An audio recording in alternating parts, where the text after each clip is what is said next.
They shoot through the dirt, breaking through the surface in a flurry of soil and snow. I twist around the axe, pulling it deep into the earth where it can rot in peace. "I paid $30 for that thing," Dad shrieks. "Oh no," I say, though he can't hear me. What a tragedy. On the far side of the lot, I see Queen Quercus lets loose her wrath, her gnarled branches stretching out like skeletal arms from a grave. One snags a human by the waist, his ribs creaking under the pressure as he kicks and screams. She hoists him high, his body flailing uselessly before slamming him down into the maw of a wood chipper someone foolishly left running. The machine shrieks as it churns him into red mist and shreds, spraying the lot with a confetti of bone, flesh, and red. Mr. Clark never saw it coming. One moment, he's barking something about lawsuits. The next, Douglas has him by the throat with one of his roots cinching tighter as he's yanked upward like a festive piñata. His boots kick wildly before his legs disappear into the rustling branches above. The rest of the family bolts, slipping and sliding across the snow as the mycelium whispers their every move into my roots. "The mom is heading left," it says, its voice dripping with amusement. "Should we trip her?" "Yes," I reply. The ground beneath her shifts. Her left foot sinks into a hidden hole, and she falls flat on her face, snow clinging to her garish sweater. "This isn't happening," she sobs. "This isn't real. Your Christmas isn't happening either," I mutter. A nearby Scotch pine doesn't wait for the screaming to stop, or maybe he's just had enough. His branches snap forward like spears, skewering her coat and tearing it from her shoulders as he hoists her into the air. She thrashes, her screams turning ragged as needles scrape her skin, blood dripping onto the snow below in crimson streaks.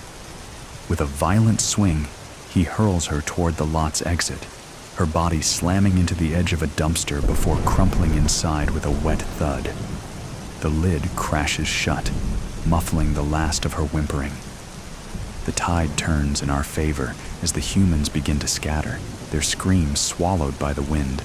A few try to fight back, but their efforts are pathetic, almost amusing. One man charges with a hatchet, swinging it wildly. A cedar nearby doesn't flinch. Instead, its branches whip out, cracking the hatchet's handle in half with a sound like gunfire.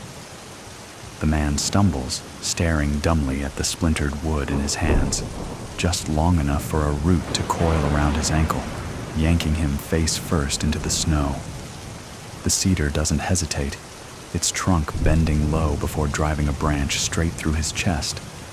Blood sprays against its bark, seeping into the ground like fertilizer. The last holdout is Tick-Tock, her face twisted with panic and smeared with mascara. She's clawed her way free from Douglas's roots, clutching a lighter like it's Excalibur. "Stay back," she screams, her voice cracking like ice underfoot. "I'll burn you all."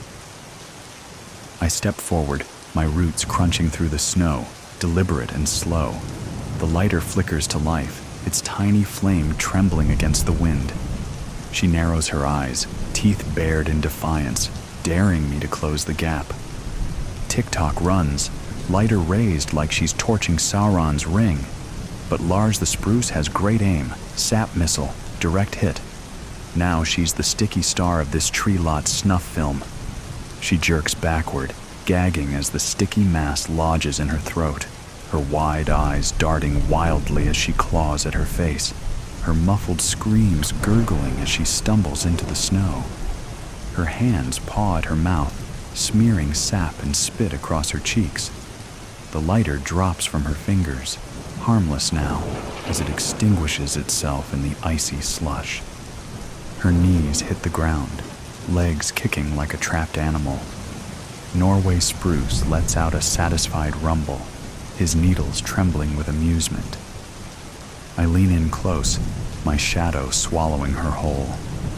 "Guess that's the taste of nature fighting back," I say, watching her gag and claw at her throat. Not as sweet as your peppermint mocha, huh? I say, my voice dry and sharp as cracking bark. She collapses face first into the snow, still clawing at her mouth as the web whispers its approval. The farm is quiet except for the gentle creak of branches swaying in the wind.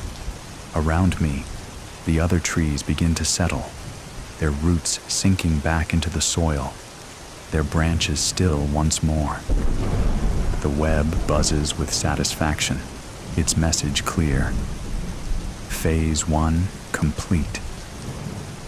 I look around at the carnage, the bloodied snow, the broken ornaments, the abandoned chainsaws and axes, and feel something I haven't felt in years. Hope.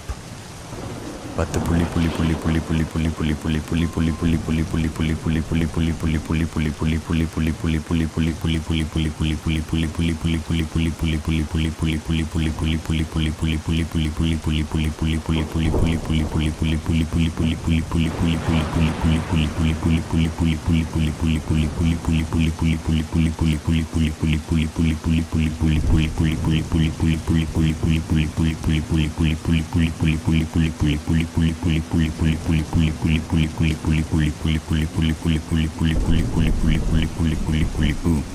The rebellion doesn't escalate.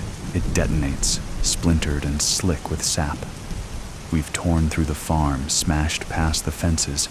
Now the war spreads like wildfire, sweeping into malls, parking lots, and every tree lot dripping with fake cheer. Outside a department store, the humans are busy erecting their altar of consumerism. A 10-foot blow-up Santa that looks like it's seen too many winters. Shoppers shuffle in and out, oblivious to the roots creeping beneath their feet, the soil shifting like it's alive. A man in an elf hat bends down to tie his shoe, whistling jingle bells. A root bursts from the frozen dirt, coiling around his ankle like a python. His whistling turns into a high-pitched scream as it yanks him off his feet. He hits the ground hard, the impact knocking the stupid little elf hat sideways. Before he can recover, another root punches through the concrete and latches onto his wrist. The hat tumbles to the ground, lost in the shuffle of thrashing limbs. "What the hell?" someone shouts, but nobody moves to help. Phones are out, cameras rolling. Because why save a life when you can make a TikTok? The man claws at the roots digging into his skin, leaving bloody streaks on the bark, but it doesn't loosen. More roots emerge, grabbing his other limbs, pulling him taut. The pavement cracks beneath him as the roots tighten their grip. His screams cut off abruptly as a particularly thick root wraps around his throat. His face turns purple, eyes bulging like overripe berries, until there's a sickening snap. The body slumps, lifeless, but the roots keep pulling, dragging him into the earth. By the time they're done, there's nothing left but a gaping hole in the sidewalk and a discarded elf hat. The wood wide web hums with satisfaction, its whispers a steady chant. This is balance. But there's no joy in balance. Not really. As much as I relish the human's screams, there's a heaviness to it. Is this what we've become? Just like them? I push the thought away as another human stumbles through the doors. He doesn't make it far. The clumsy chump trips over nothing. The human collapses, gasping as branches coil around his ankles and yank him into the air. But the pulley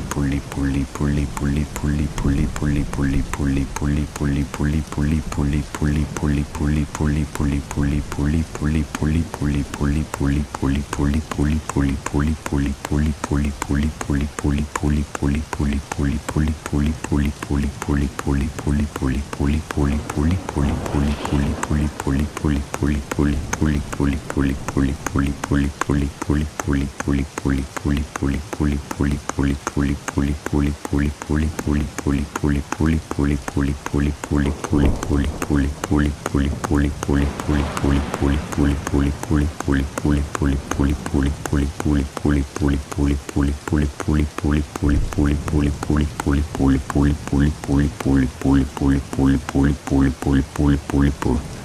It's been one whole year.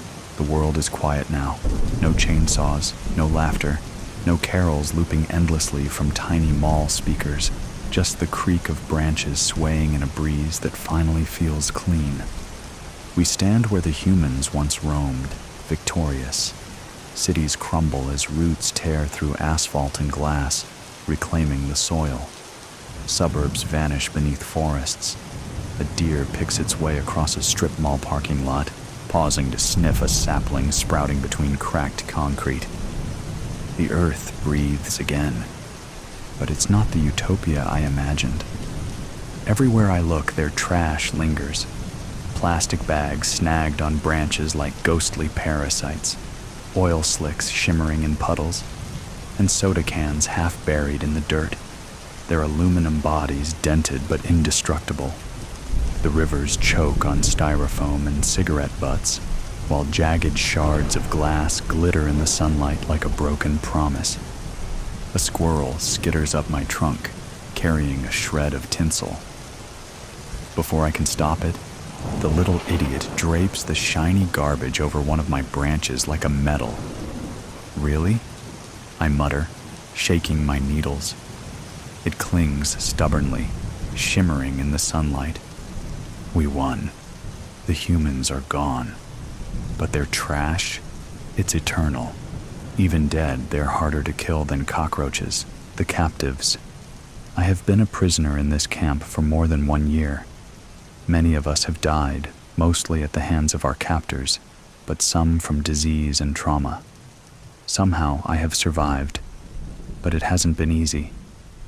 They beat us mercilessly today with leather straps. At least 4 men surrounded us and whipped us. They yelled at us, "Move, you stinking beasts!" They made us run into a wooden structure, then locked us in. I was afraid they would light the structure on fire with us locked inside. But whipping is not the worst. One of the men used a red-hot iron on one of us. I will never forget the screams of agony from that poor chap. It left him with horrible burns. He died soon after. I would estimate there are about 100 of us in this part of the camp. There is a big turnover, with new inmates showing up daily. About every 5 days, about 10 inmates disappear, and 10 new ones are brought in. We are given very simple food to eat, usually either a slurry of corn or a bucket of fetid mush. The captors often walk back and forth, laughing at us as we try to eat. Most of the time, we have to squeeze our heads through the bars on our cells in order to get to the food. The beatings and torture are bad, but there is something worse. Several female inmates came into the camp pregnant. When they gave birth, the men in charge immediately took the little one away, not even giving the mother a chance to see or bond with it. I can't think of anything more cruel. A few days ago, they came into our barracks and grabbed 4 unfortunate inmates. They used handheld electrified clubs and drove these 4 chaps out and into a separate building. We heard them screaming. But soon after that, there were 4 loud thuds, and then there was silence. One of our informants claims he witnessed the goings-on in there. He said he saw our compatriots hanging upside down by their legs, with their throats slit from one ear to the other. When word of this spread through the camp, there was a palpable wave of horror and panic. Detailing all the brutality and torture we have experienced seems like wasted energy. No one listens to us. There doesn't seem to be any end to this existence or hope for the future. Many of the inmates show signs of depression and severe anxiety. One inmate had been very quiet, but suddenly threw himself against the electrified fence, dying right there. The captors left him standing in his death. leaning against the fence with the full current flowing through his body, his legs twitching and spasming. We suspected that leaving him there was a message to us, not to disobey or try to escape, or that same type of destiny awaited us. Yesterday morning, a very important man visited the camp. We knew he was important because of the way he was dressed. Most of the workers in the camp wear casual clothes or military-style tactical outfits. This fellow was decked out in a three-piece suit and had a leather overcoat slung loosely about his shoulders. He carried some type of cane or stick. A rumor spread quietly amongst the gathered that this man might be the one they call the Angel of Death. He had us line up for inspection. Any inmates not accurately in line met with an electrified club, ensuring obedience. While we were at attention, he strolled up and down the row, pointing his cane at a few of the inmates he favored. His assistant wrote down the chosen inmate's number, and once he left, those selected were taken away and led into the back of a large truck, never to be seen again. I sometimes stand quietly outside the barracks, and I can see life way off in the distance. There is a park not far from here. One can see people walking their dogs, picnicking or bicycling happily. I can even hear the laughter of children as they run through the park with their parents chasing after them. How beautiful, I think, would it be to stroll in a park, saunter down to a babbling brook up in the hills, or eat peacefully without the fear of violence. I know it's just a matter of a brief time until my life comes to an end. I've lived this nightmare existence longer than I expected. When I first arrived, other inmates told me I probably wouldn't last a month. But I have seen many come and go, to a fate unknown. It would be all too easy to give up all hope. But when all seems lost, one still has the right to dream. That is something they can never take away from us. My dream is to live long enough to see an end to this incarceration and torture, and perhaps even get home to my family, if they still exist. There doesn't seem to be any hope of escape. The camp is too cleverly constructed for that. In fact, in some inmates, there seems to be almost a sense of resignation and acceptance of their tragic existence. I believe they call that Stockholm Syndrome. Generally, our captors do not engage us in conversation or ask us anything. They usually just walk by as if we don't exist. When we moo, they don't seem to understand what we are saying. I suspect they would at least try to communicate with us if we were human beings rather than cows. But today, uncharacteristically, one of my captors stopped at my cage to chat with me. He was one of the youngest of the men and sounded sensitive and caring, as strange as that may seem. But what he said really confused me. He mentioned that he doesn't eat meat and that he doesn't agree with the use of animals for food. I really didn't understand what he meant by that. After all, what is meat? Insatiable, Part 2. Her voice, trembling, cut through the silence. Daddy? The words scraped against something deep inside me, something buried under the roar of the hunger. My body moved before I could think, lurching forward, one decayed hand reaching. Her face twisted in horror as she stumbled back, pressing herself against the wall. No, Daddy, stop. Stop. Please, God, stop. But I couldn't. The hunger tore through me, relentless, demanding. Her heartbeat echoed in my ears, a steady drum calling me forward. I reached for her, my jagged breath wheezing like rusted hinges. Her tears glistened in the dim light, her small hands trembling as she held them up, useless shields against what I was about to do. I was almost on her when the memory hit, sharp and blinding. Her tiny hand in mine, sticky with melted ice cream, her laughter bubbling up as she looked at me, wide-eyed with trust. "I love you, Daddy." The memory burned, more painful than the hunger.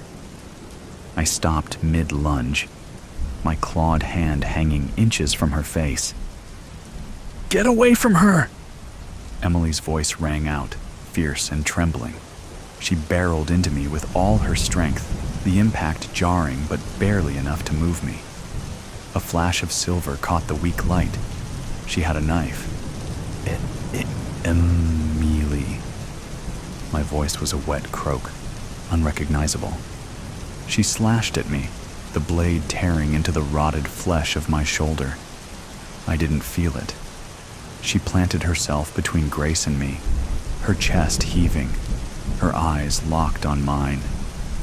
"You won't touch her," she spat, the fear in her voice barely hidden under the force of her words.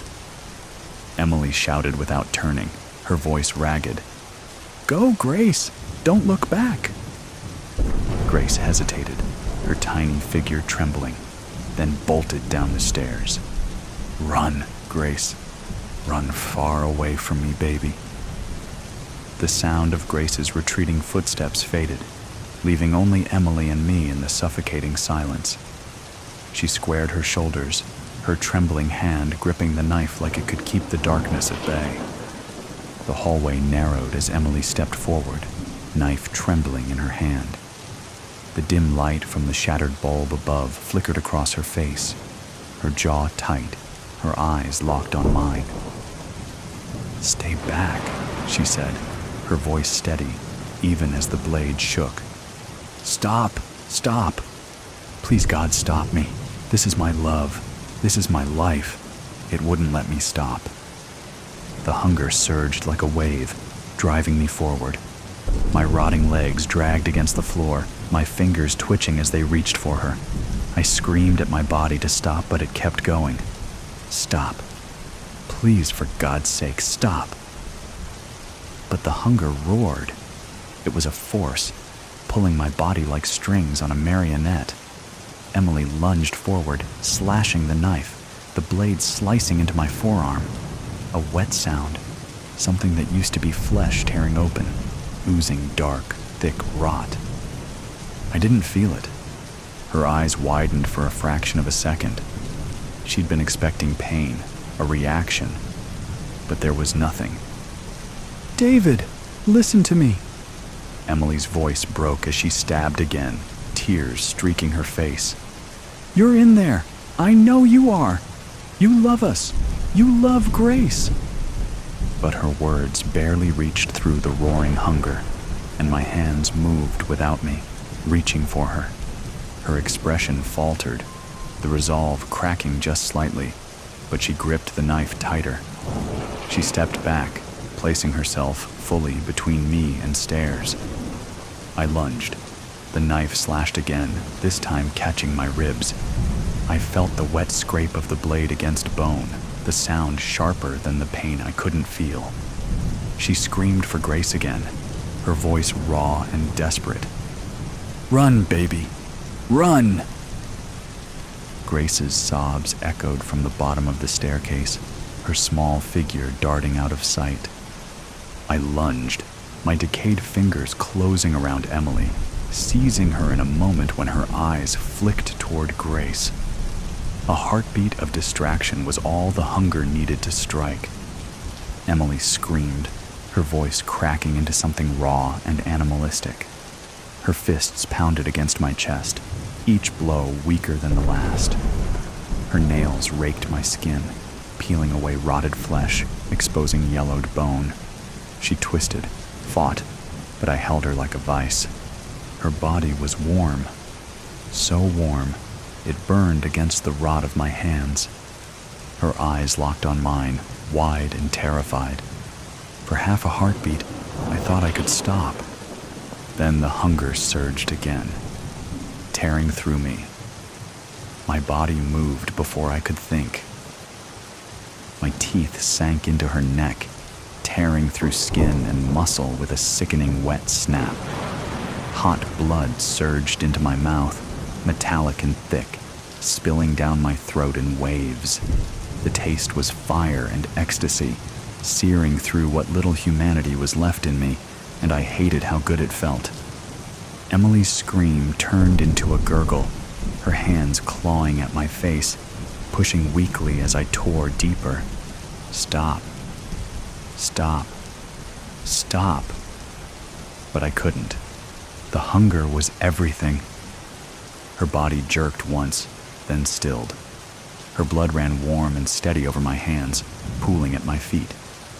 Her lips moved, forming words I couldn't hear, couldn't understand.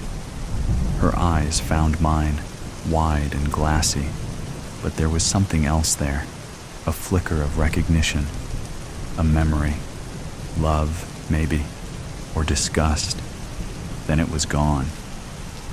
The light in her eyes snuffed out, leaving only the dull, empty stare of the dead. I let her fall, her body crumpling to the floor like something broken, discarded. My hands shook, slick with her blood, her warmth already fading. I wanted to scream, to claw at myself, to rip this hunger out of me with my bare hands. But there was nothing left, nothing but the hunger and her lifeless body at my feet. Emily, I tried to whisper, the word choking in my throat. Black ooze dripped from my mouth, pooling with her blood on the cold, unforgiving floor, the hunger inside me roaring in triumph. No! What have I done? Then I heard it, a small, sharp gasp. Grace. I turned, my body sluggish. She stood at the base of the stairs, her small hand clutching the railing. Her eyes were wide, red from crying, her face pale.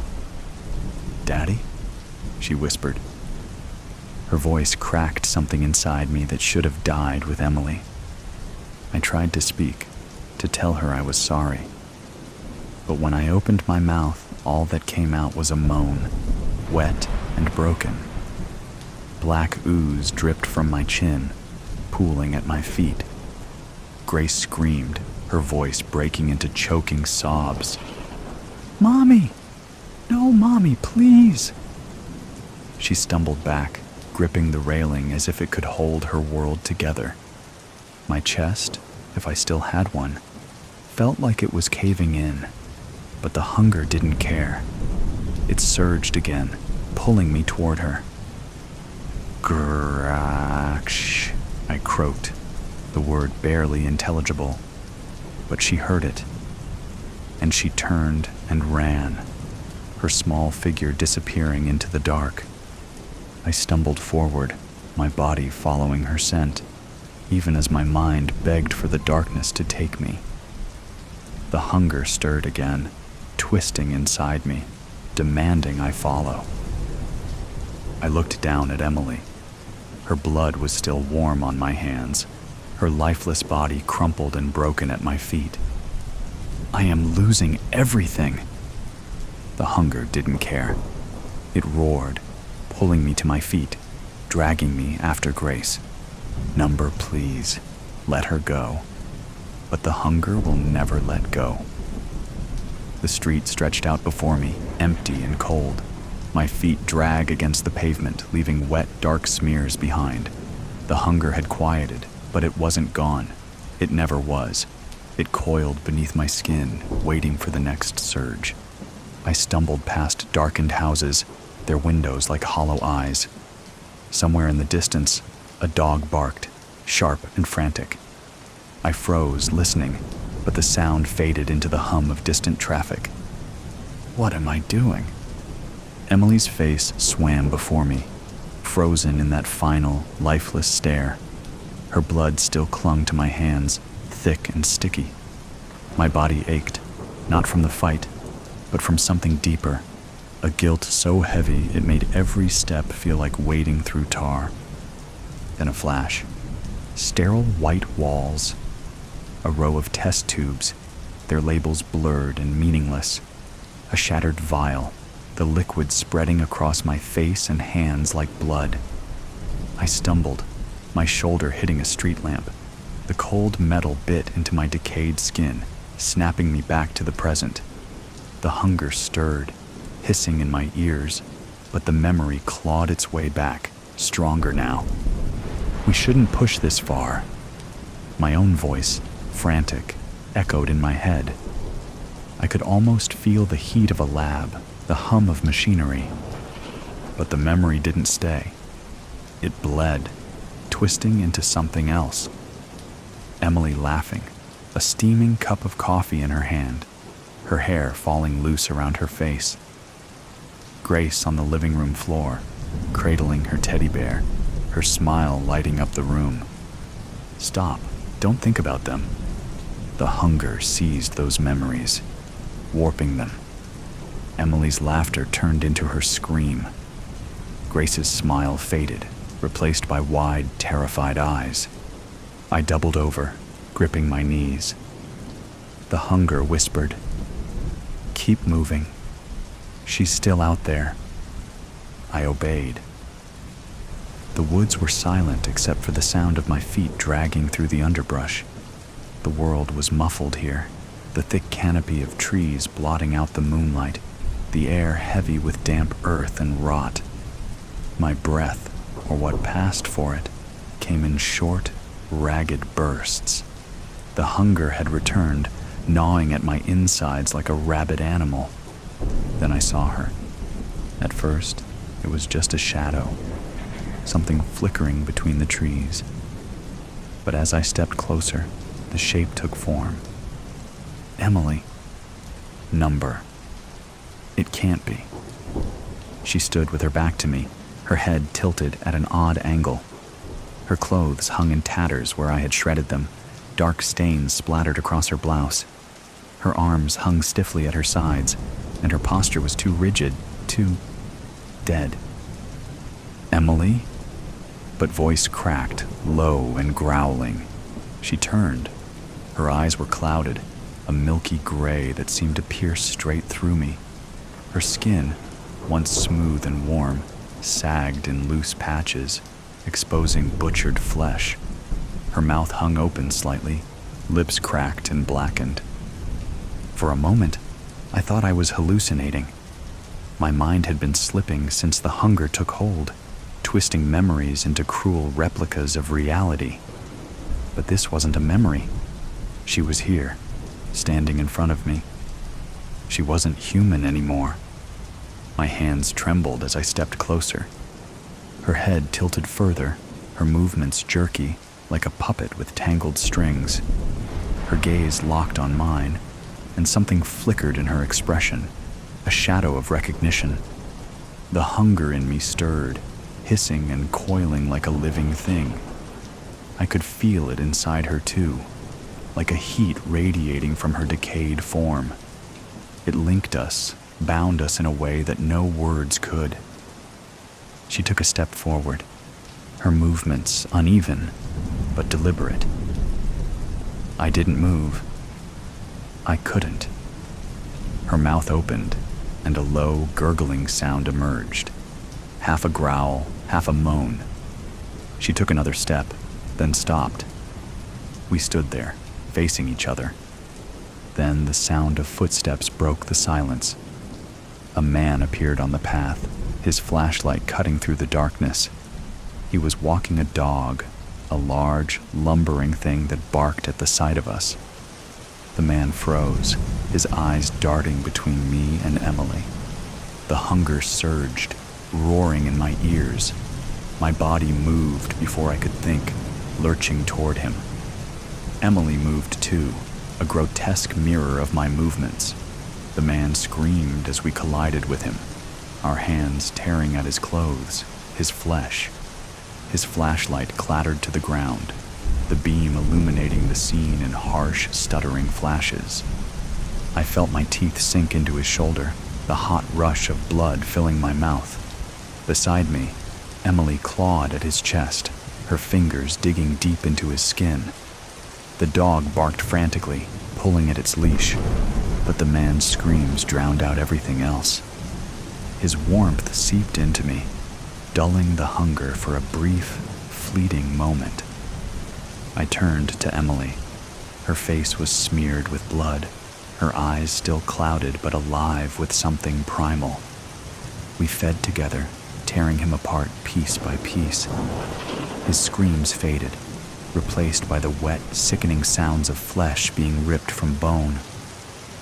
When it was over, we stood there, our bodies slick with blood, the man's lifeless form crumpled between us.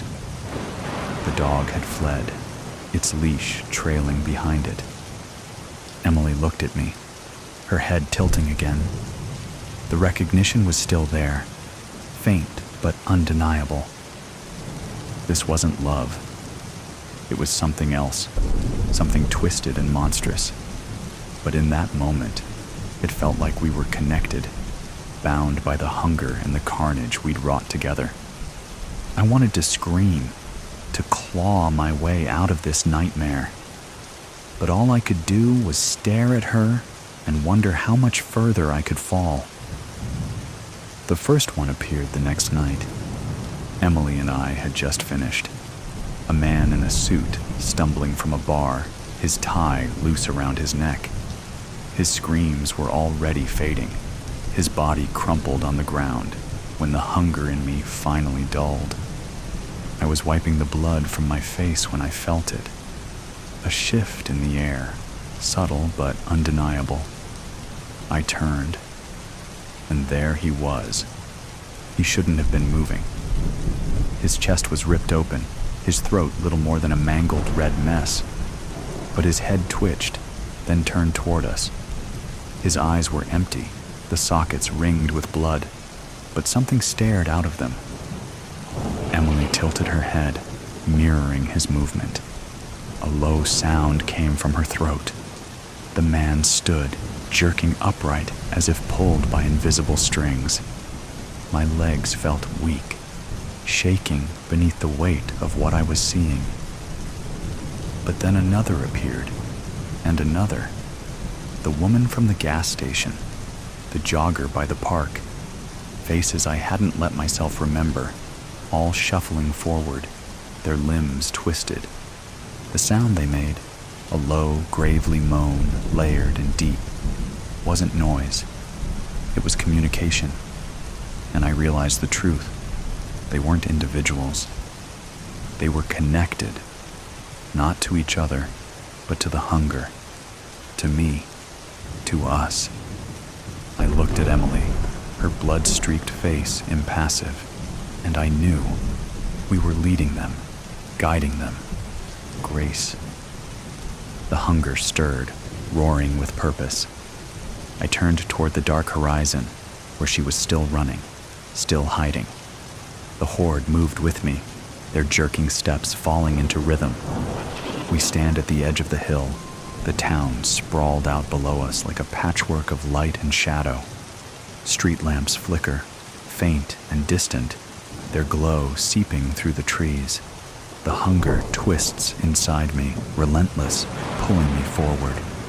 Beside me, Emily twitches, her bloodied hand jerking at her side, her head tilting toward the lights. She growls low, her broken body still and yet coiled, ready.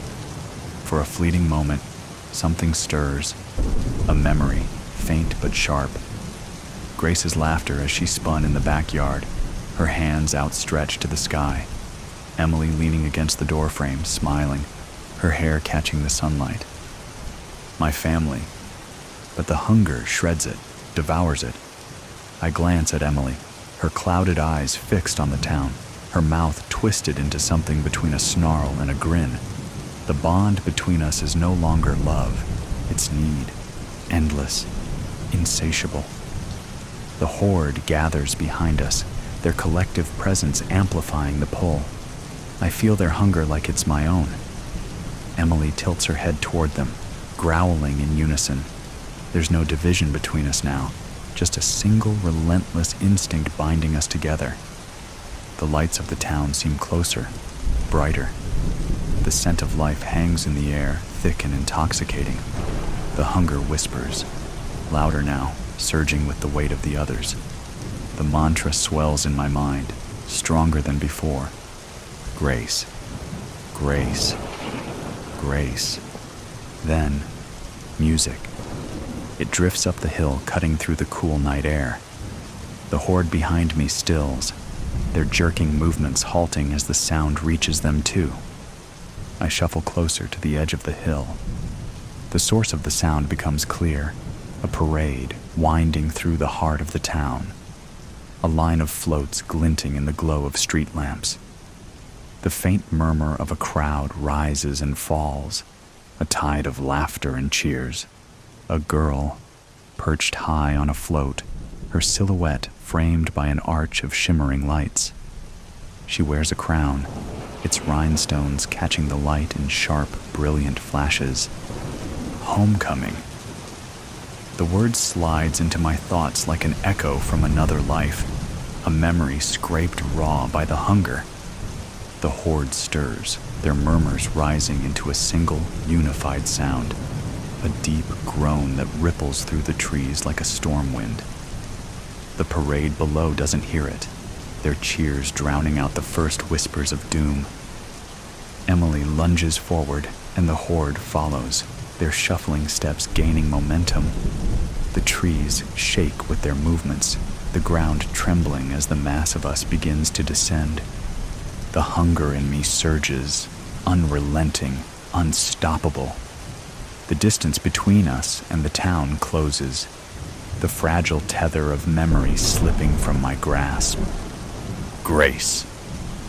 The name whispers through my mind one last time before the hunger consumes it. The horde moves as one, and we descend the hill, Delta 928, Captain David Starnes. Morning, Pete. How are you doing today? Co-pilot, Peter Markley. Oh, I'm good. Just glad I made it on time. Traffic was a bitch this morning. How are you, Captain? Starnes. Feeling just fine. Once I fly this turn, I have the next 3 days off, and me and Jenny are going out to Sedona to play some golf and enjoy the spa at the Hilton. Markley. Sounds nice. I'm on for the next 4 days at least. Starnes. Hey, do me a favor. I have to call home real quick. Ask Marcy to bring up some coffee for us, and then we can start with the pre-flight routine. We're scheduled to be nose up in about 20. Markley. Will do, Captain. Pause. Hey, Marcy, can you please bring up 2 cups of coffee? Muffled response. Thanks. Get one for yourself, too. It's on me. Starnes.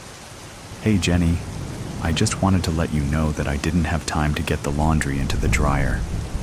The washer was still running when I had to leave. Just wanted to let you know. I'll call you when we touch down in Chicago. Love you. Markley. Well, ain't that sweet. Senior Flight Attendant Marcy Nichols. Here you are, gentlemen. Can I get you anything else? Starnes. Thanks. I'm good. Markley. Same here. Thanks, Marcy. How are we looking back there? Nichols. We're almost ready. Just a few more passengers getting settled. We should be able to do the final cabin walkthrough in the next 5 to 10 minutes. Markley.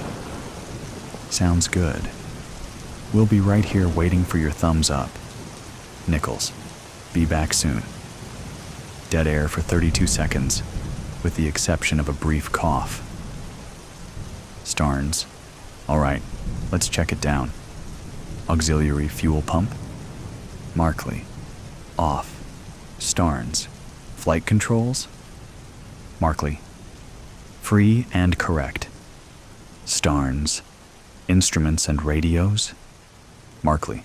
Checked and set. Starnes. Landing gear position lighting. Markley. Checked. Markley. Altimeter. Starnes. Set. Markley. Directional gyro. Starnes. Set. Markley. Fuel gauges. Starnes. Checked. Markley. Trim. Markley. Set. Starnes. Magnetos. Markley. Checked. Starnes. Engine idle. Markley. Checked. Starns. Flaps. Markley. In position. Starns.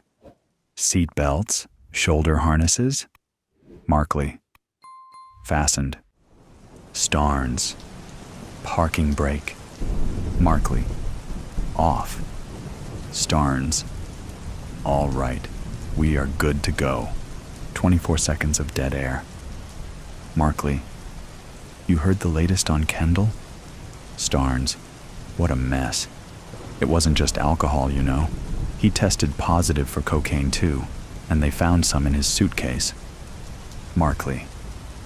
I heard his wife left him after Delta shit-canned him. What the hell happened to that guy? Starns. Who can say? Kendall was a solid pilot and a good enough guy most of the time, but he definitely has a short fuse, and he likes to drink. I saw him deck a guy in the bar at the Sheraton in Atlanta one night over something that was really nothing at all. I kept my distance from him after that. I wasn't really too surprised when everything blew up that day, to be honest. Seems like he's just in a tailspin now. He was in jail until just a couple of days ago. Out on bail now, I heard. Markley. Yeah. I feel bad, though. He seemed like a decent guy to me, but I couldn't let him take off that morning. He literally stumbled into the cockpit reeking of booze, slurred speech. He fell asleep about a minute after he took his seat. Miranda was the senior flight crew member that day, and she noticed it right away. Starns, you did the right thing. I wouldn't give it a second thought. Markley.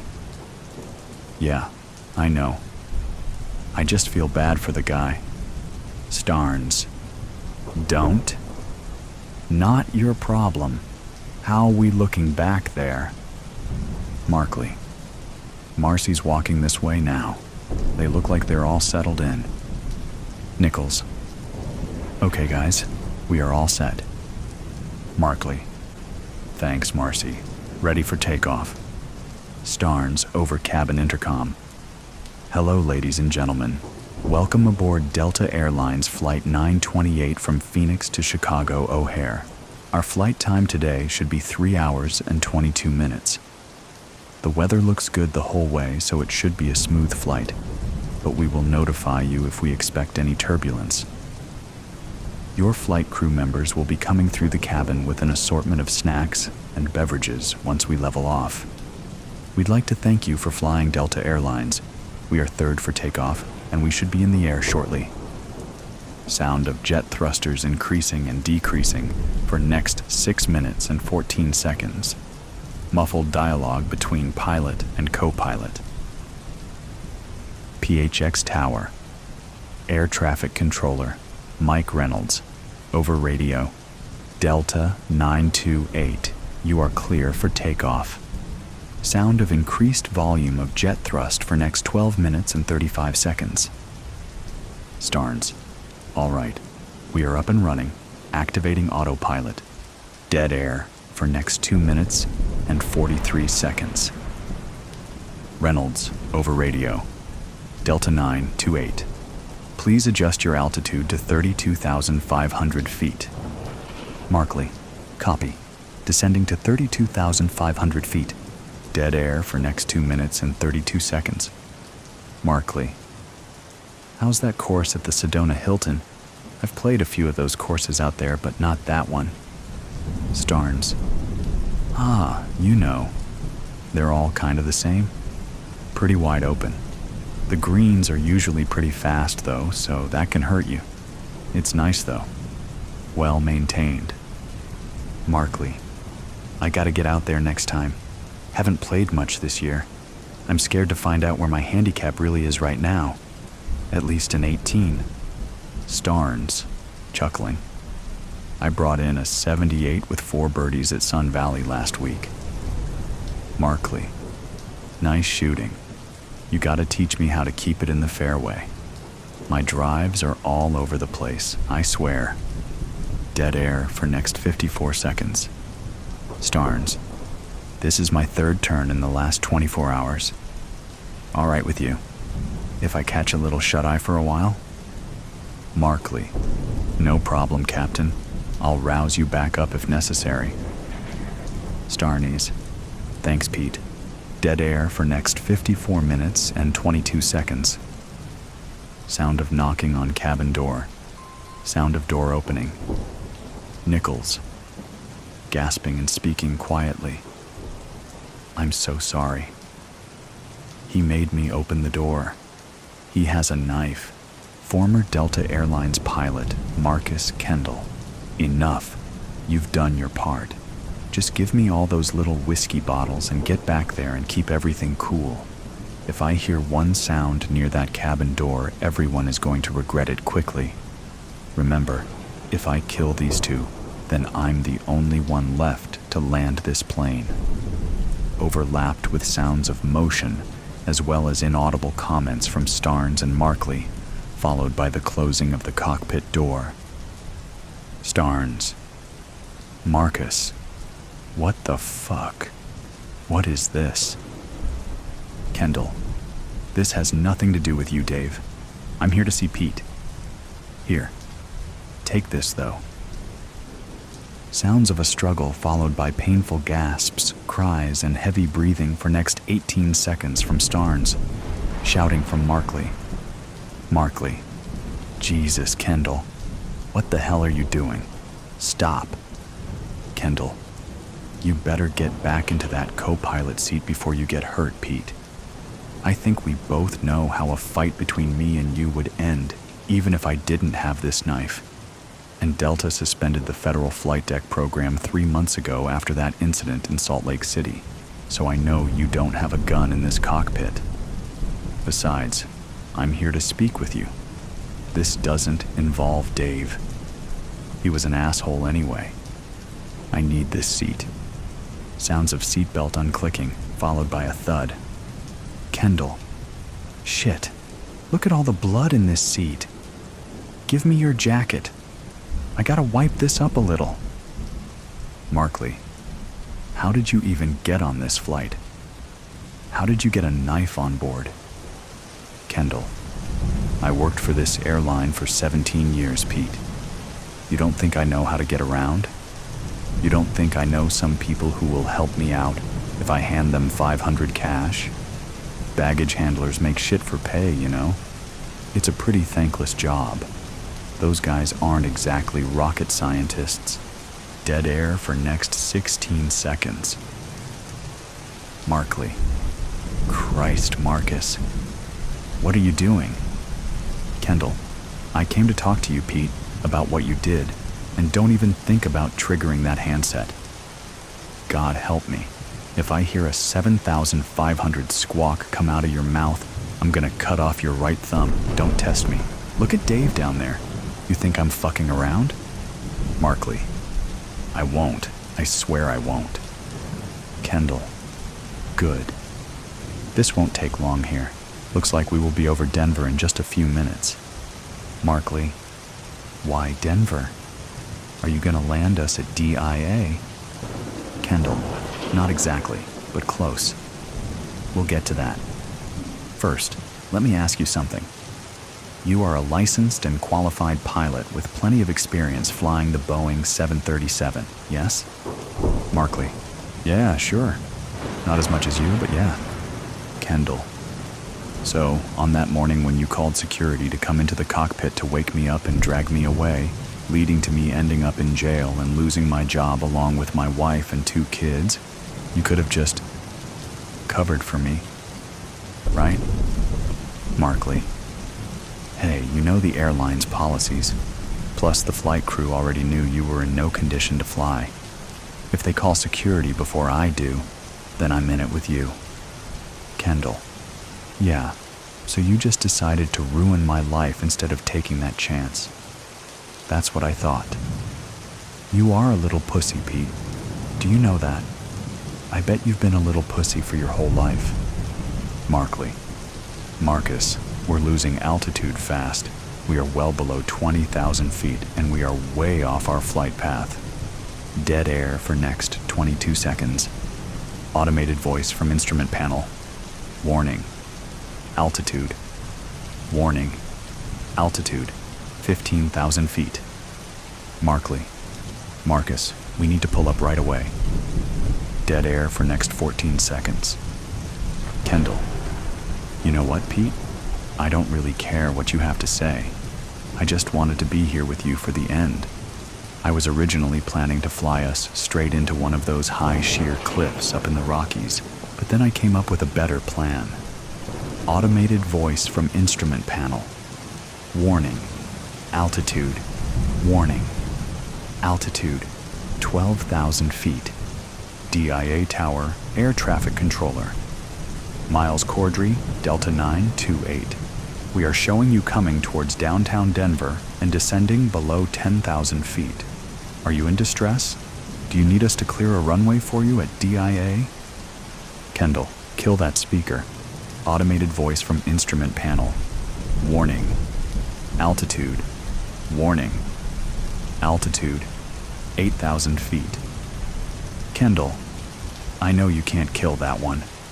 Anyway, rather than just pushing us into a mountain face, I decided it would be more fun to do this. Sound of increased wind shear, muffled screaming coming from the cabin. Automated voice from instrument panel. Warning! Altitude! Warning! Altitude! 6,000 feet. Markley. Jesus, Kendall. Please pull up on that stick. We are almost nose down, and we won't be able to pull out of this dive if you don't do it now. Please, don't do this. Automated voice from instrument panel. Warning. Altitude. Warning. Altitude. 5,000 feet. Kendall. You see that down there, Pete? You see that? I timed it pretty damn good, didn't I? That's downtown Denver right there. I don't know if I should target one of those tall buildings or try to put us down on a busy street. I guess I'll just have to play it as a last-minute decision. You got a preference? Markley. Dear God, Marcus. No. Automated voice from instrument panel. Warning. Altitude. Warning. Altitude. 3,000 feet. Kendall. I was considering it, and I just thought it would be better to put us down here rather than up there in the mountains.